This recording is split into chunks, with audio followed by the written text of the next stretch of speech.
যে জনগণ আমাকে সাপোর্ট করে নাই। যাকে সাপোর্ট করেছে তাকে আমি অভিনন্দন জানিয়েছি, তার বাসায় গিয়েছি। আমি সবসময় চেয়েছি একটা কনস্ট্রাকটিভ গঠনমূলক রাজনৈতিক চর্চা হোক। কে বিজয়ী হলো আর কে পরাজিত হলো তার চাইতেও বেশি গুরুত্বপূর্ণ হলো রাজনীতিতে পরিবর্তন দরকার, গুণগত পরিবর্তন দরকার।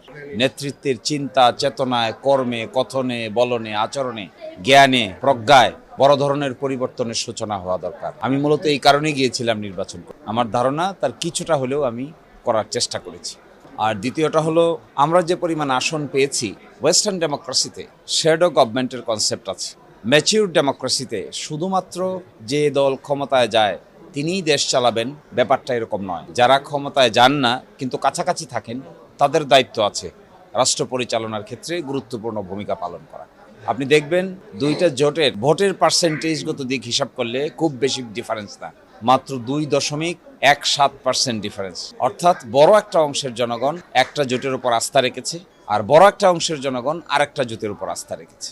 এই প্রেক্ষাপটে আমি মনে করি যারা এখানে ভোট দিয়েছে তাদেরও প্রত্যাশা আছে, তাদেরও আশা আকাঙ্ক্ষা আছে। সেই জন্য যারা সরকারে যেতে পারে নাই তাদের ভূমিকা কনস্ট্রাকটিভ হওয়া প্রয়োজন, এবং আমরা এটা একে একে আপনাদের সামনে এই কনস্ট্রাকটিভ ভূমিকা কেমন হবে তা আমরা প্রকাশ করব।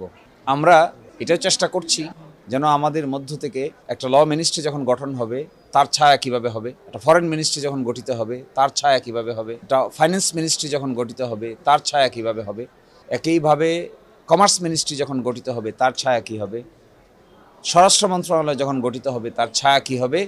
আমরা সংশ্লিষ্ট ব্যক্তিবর্গকে দায়িত্ব দিয়ে এগুলো সুনির্দিষ্টভাবে কনস্ট্রাকটিভলি সাহায্য করা এবং ক্রিটিসিজম করা।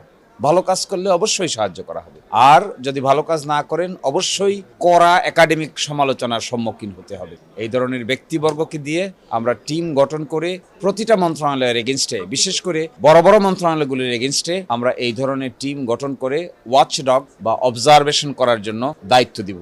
একই সাথে আমরা চেষ্টা করব ভালো কাজ যদি তারা করেন তাহলে অ্যাপ্রিসিয়েট করা, আর যদি ভালো কাজ না করেন, বেআইনি কাজ করেন, আইন ভায়োলেট করেন, ইচ্ছামতো কাজ করেন, যা ইচ্ছে তাই করেন, তবে আমরা তার বিরুদ্ধে সংসদে এবং সংসদের বাইরে গঠনমূলক সমালোচনা নিয়ে হাজির হব।